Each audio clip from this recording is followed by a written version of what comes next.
that I'm going to come back and share with you all just some closing statements. Well, what a blessing. 8 weeks, 8 weeks of the family. I wish it was that short that when we have to deal with real issues and real problems that people go through. But I want you all one more time, give a hand to this cast. Can we do that? Amen. So it's such a blessing. Amen. Amazing summer. Amen. And let's give it up. We know their stage names, but some of you may not know their real names. They've been around this church for a long time, doing different things. They're working as an elder in our church and music and all the different things that everybody's done, ministers and everybody's working and doing hard. I want y'all to give God praise for Eric Williams, who played Elijah. Come on, amen. Yes. And Ty Allamore, amen, who played Joshua. All right, Ty. And he's got the best real name, Tyrone. It's good. Y'all get it? So, and BJ Bowman, amen. Should I say Reverend BJ Bowman? Come on, amen. Peaches Deshelle Taylor, y'all, amen. Playing Victoria, amen. Then over here, and so Michael Pearson playing Dr. Adrian. Did a great job, man. Awesome. I'm going to come back to you, Erica, in a moment. But Shamika Brown playing Kendra. Come on, amen. Wonderful job. Thank you. And then our playwright and actress and resident comedian, amen, and music minister here at Peace Baptist Church, Erica Ware. Come on, amen. Good job.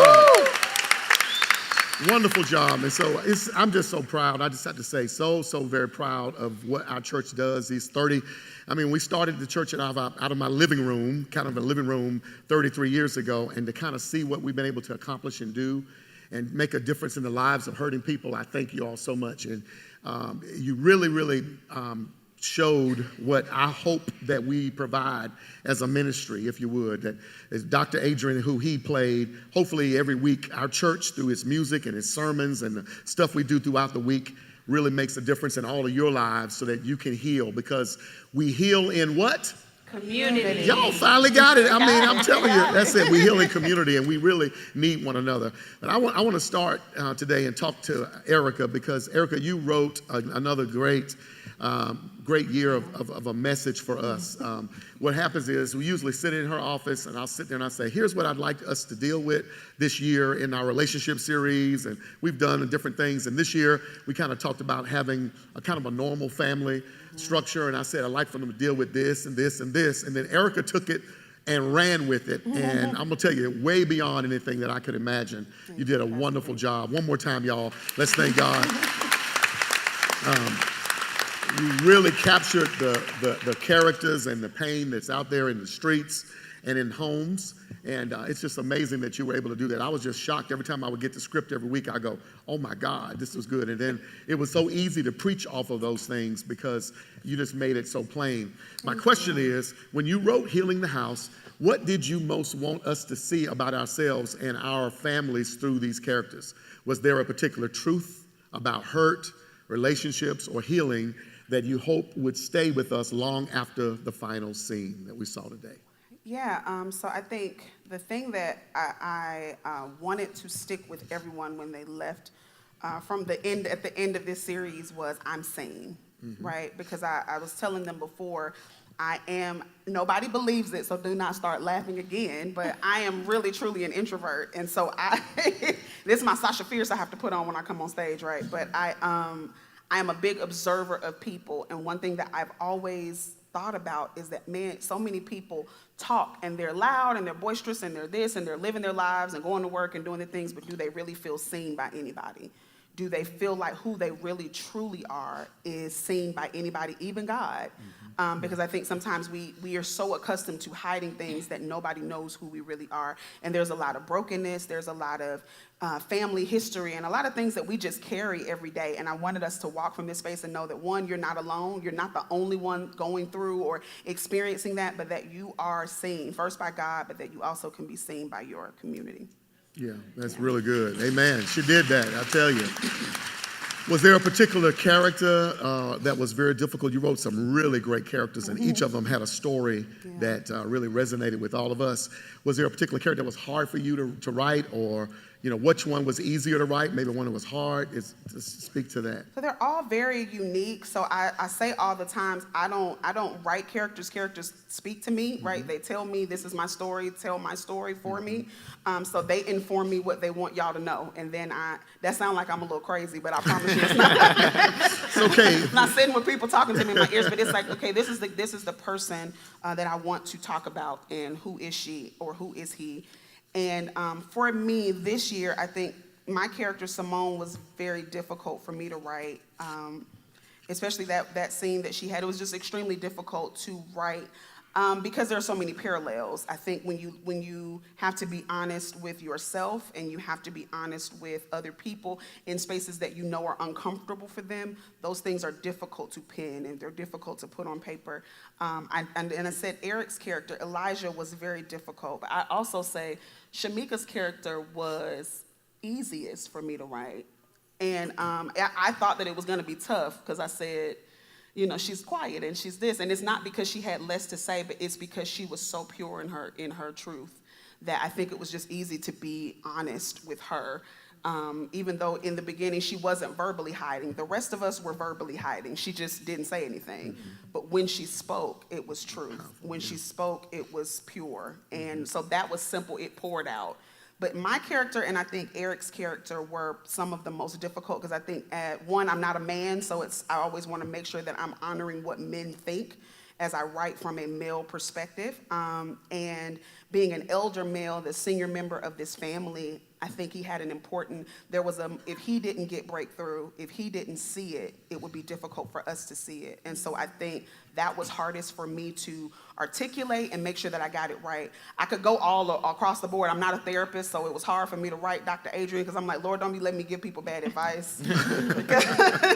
So I'm consulting people. Is that what a therapist would really say? They're like, yeah, that would be valid. So, but those were probably the most difficult, and Kendra was the easiest to write. Yeah, it was amazing how you hit it. I resonated, and I think I said this a couple times, with Elijah kind of being the family, the father of the family, the head guy, trying to keep everything together, and then having your own private pain, your own issues, and not letting people see that part of you. Although I think I talk a lot about my stuff to you all, but there's still a part that I kind of hold on, and I like how you kept saying, I don't want to be a burden. Yeah. Right. And every time you do that, I just tear up. I mean, it was just so good. Even today, you kind of almost got me.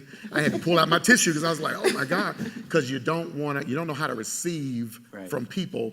You know how to give, but you don't know how to receive. And you just did a great job really mimicking that for us older guys. And I got a lot of responses that people would email me, text me after service, and say that really fit. I mean, whether it was Simone and her singleness as a single woman, talking about what she felt like being 40 years old and not married, and going home alone, all those things. Man, I mean, I'm going to tell you, I got text message after text message. I know you did too, just from people saying that really spoke. And as you said, being seen. Yeah. And what you did with the men was just amazing. A question I have for you is, your character seemed to believe that being a man meant carrying his problems without asking anybody for help. Where do you think men learned that, and how do we speak to that? You all spoke to that really well in this play, but speak to the men about holding. Yeah, I think it comes from, just like we talked about in the play, it comes from that tradition, right? That tradition of what we see masculinity as, and what we see a man in his role as what he should be and should not be doing. Like, take on everything, take on that responsibility, which is what Elijah was doing. Hold everything on the inside. Like, if you're taking care of everybody in the family, how can somebody see you break down? Would that look like the leader that they want to see? But again, this just came from tradition. Because in the play, when they said, well, who taught you how to be a man? And I went straight to, well, it was my daddy. But the description I gave was because he went to work, went to church, came home, and went to work. So that was it. So that's what I thought it was. And I thought, even with this character, having to tap into Elijah's emotional side, sometimes I was like, okay, do you go there? Because does that look masculine, right? Yeah. Because in that tradition, would a man cry? Would a man do this? And so I just had to put myself in that space of Elijah and say, you know what? If I'm going to do this, then embrace Elijah and just go all the way with it. Well, you did that. You did that. I felt that every time you said something. It was really good. And you two had marriage. You know, we didn't shy away from marriages, and sometimes marriages have this image that everything's great, but when you get home, you know, you put on the slippers and you take off the shoes that we walk out there in, and you really let us see what a lot of marriages are. Both of y'all are married. You're not married to each other. Y'all both have wonderful spouses and you're great families that you do. But speak to that. Either one of you want to speak about the struggles of marriages, because there's a lot of marriages out there that really said, man, we just like that. You know, the little side comments, the little digs that you give, the way, like you said, the way you look at each other. Y'all had not only the words, but just even your body language showed the stress that's out there in families. You want to speak to that and just how you all had to, anything that you want to share? She nagged a lot. That's what it was.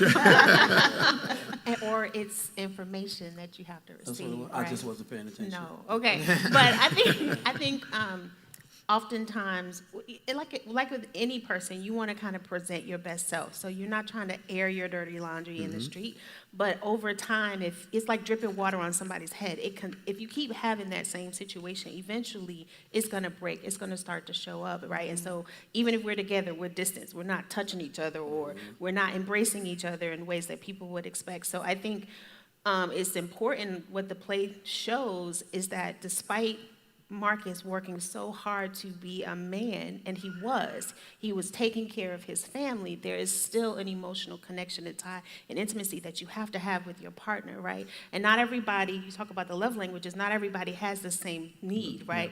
So is it conversation? Is it physical touch? Is it the gifts, right? Because some women, that does that for them, and for others it doesn't. So it's really, people, when Bart and I have done counseling together, we always say you have to continue studying your partner, because we also change over time, right? And what I needed when I was maybe 40 is not what I need in my 50s, right? So it's important, I think, to just keep talking and be able to open up. We can't close ourselves off, right? Silence is not communication. It is, but it's not healthy communication. Yeah. And so you have to be able to open up and express really how you feel and what you honestly need, so that your partner can respond. And ladies, we know we say this all the time, but your husbands are not mind readers. We have to open up and speak our truth, and give him the chance to respond. It's a man in the 10th row. He said, yeah. I think from Marcus' perspective, the disconnect came from wanting to provide, wanting to make sure there's a roof over their heads, they had everything that they needed. But I could hear her, but I wasn't listening. I wasn't listening to what she was saying or what she was showing me. Yeah.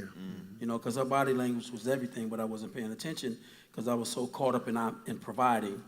And I felt like that was the man I had to be because that's what I was taught. And then not realizing I was handing that down to my son. And I wasn't paying attention to how that was affecting his life. Yeah.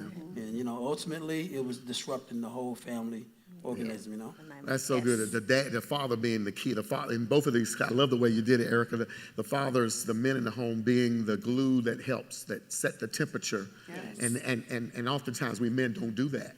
Right. And we kind of relegate that to the woman to do it, which Victoria, you were doing a lot of that. Yeah. But when men step up, it can really begin the healing process in a home in that sense. So I think that's really, really powerful.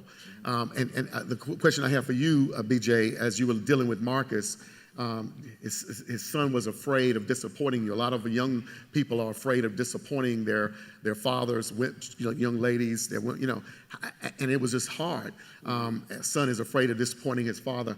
And not comfortable sharing because he didn't have a job for 3 months, getting up every day saying he's going to a job. That's what was happening. Some of y'all remember. And then they found out that he hasn't had a job. He's been fired a long time, and he's just been pretending, and he has been covering.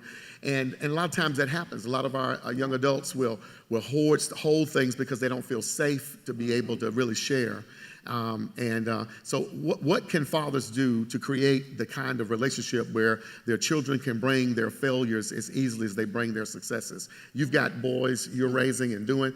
This resonated with you as well. Can you speak to that? Yeah, because I have a 19-year-old going on 20 actually next week. But I felt like this character was Erica sitting in my living room just taking notes, you know. Communication and just making yourself available to your child, to your children.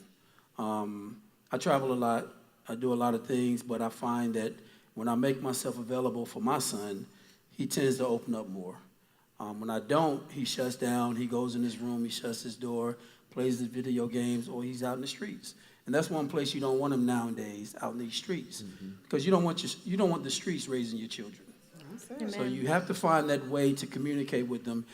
Don't compromise who you are as a parent trying to be their friend. That's right. You know, but you do want to meet them where they are and let them know I'm here and let them have that time where they can just talk. Because a lot of times we try to tell them, like early on I was trying to tell Joshua what he should be doing instead of listening to what he's trying to tell me about where he's at and what he feels. See, when we try to tell them, do it this way, you're trying to push yourself, your life on that child. But they have their own identity. Yeah. You got to let them grow. You got to let them experience some things. And like my grandmother used to say, sometimes you just got to let them fall above the head. Yeah, right. They got to experience life. That's how we learn, right? Exactly. and learning. Still learning, yeah. And Ty, as you played Joshua, you know, you played a really good job of it. So I mean, really, honestly, you hit it. I mean, it was bringing up trauma and triggered me a bunch of ways. I got triggered on this kid with the attitude that you showed, and yet learning how to be respectful, and yet have your voice, and then pulling back when you went.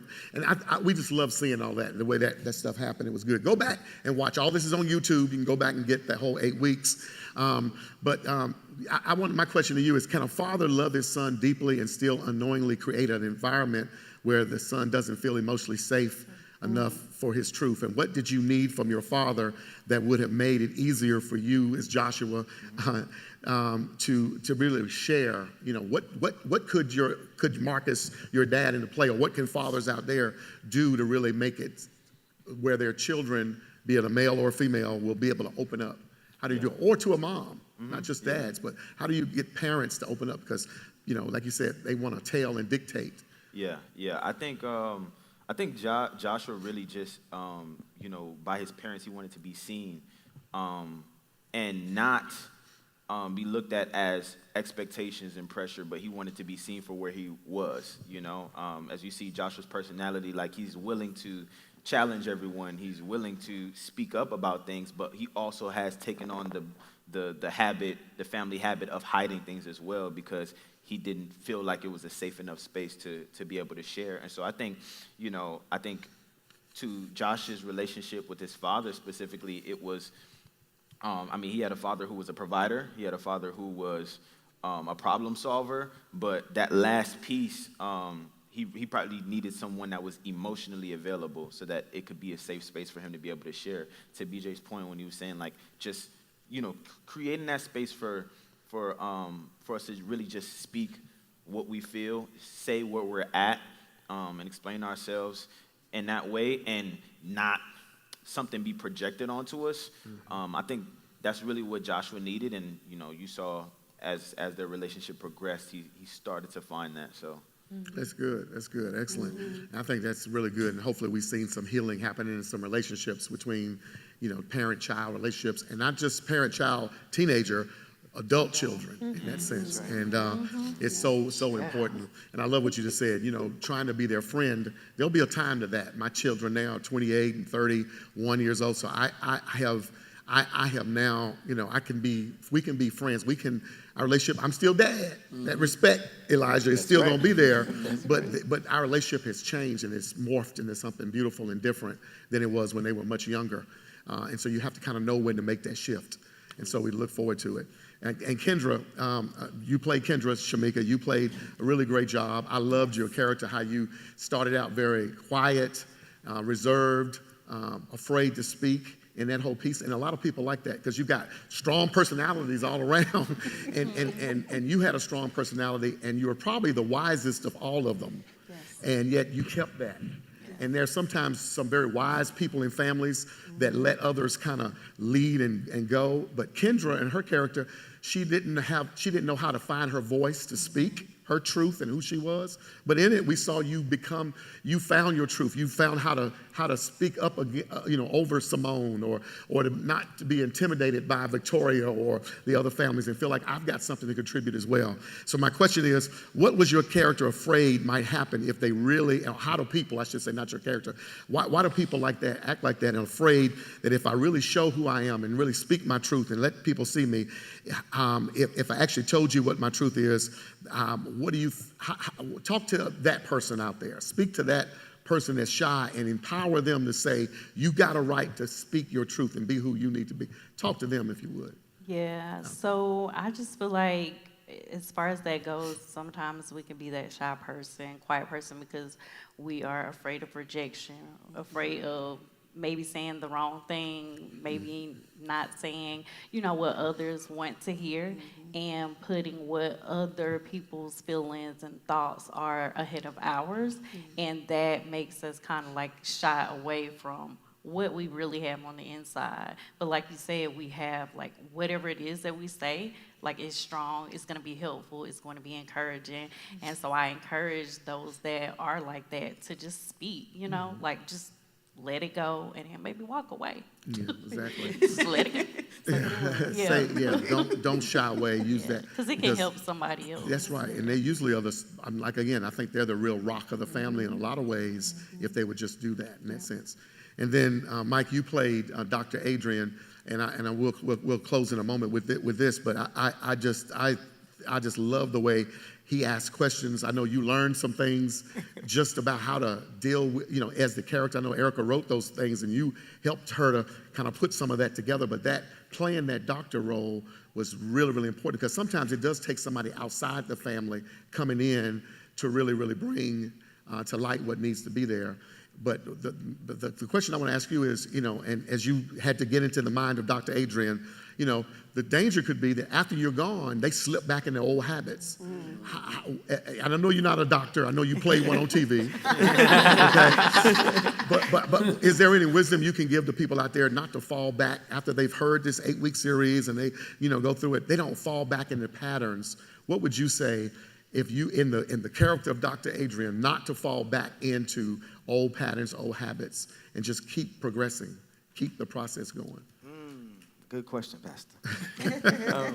I would say that I would encourage people to keep on pushing forward if you want to really change and be the change that you want to see, and keep on pushing the envelope and keep on striving for greatness and trying to do better and better yourself every day and be a better person tomorrow than you was today, and keep on pushing forward. That's what I would say. Keep on, go to therapy and keep on trying to better yourself if that's what you would like. Yeah, I think that's important. And we have here Faith and Flourish is one of our partners that we have in our church. And if you need counsel, we have counselors and those that have been trained. Those of you all who went through our 8-week course that we had here over the summer, amen, would y'all stand and you in the room, those of you all who went through, amen, as pastoral counselors in our church. There's several that are standing here, men and women. Some are at 8 o'clock service. We've got certificates we're going to give to you all as well. We were trained by Dr. Harris, who did a wonderful job. He's a PhD who helped us to understand how to really get pastoral counseling, and then made available, and our church pays a stipend every month to their organization to be able to make sure that if we've got people who don't have insurance and those things, and you don't feel comfortable coming to us, coming to me, coming to our ministers or our different folk that we have in our church that are there, you can go outside our church and have you can get some therapy if you need it. And so your church member pays for that for you. Can you give God a shout of praise for that? So we thank God if you need it. So if you don't get the help, it's not our fault. When I get to heaven, I'm not going to say, I did everything I could, Jesus. I done plays and preaching and sweating and doing all this. If they go, amen, through life and not get the support they need, it is not on us. The blood is not on our hands. So there, you go through Hope. Hope, are you in the room? Are you here today, Hope? Banks, Hope was here a little earlier in the service. She's already gone. She was here at 8 o'clock. But Hope is our pastoral care director, and she does a wonderful job. And you'll start through her, and then we'll pike you to where you need to go. Celebrate Recovery. If you're dealing with drug addiction, if you're dealing with grief issue, we've got Grief Share. We've got divorce care. We've got all kind of stuff, cancer care. We got every kind of thing you go through. We can help you. Come on, amen. Can we give God praise for a church that does that? So, final thing, and then I'm going to come for just a few moments of I'm going to give you just 10 minutes, amen, of wisdom I want to give to you at the end here, amen. But I'm going to give you a phrase, healing begins when, and I want you in your character or in your wisdom to kind of finish the phrase. Healing begins when, and I'll give a phrase, like healing begins when we listen. So I want you to start. I'm going to start with you. Shamika, go ahead and tell us, healing begins when you're vulnerable, when you're open to others to tell your truth and what you're really going through and how you're really feeling.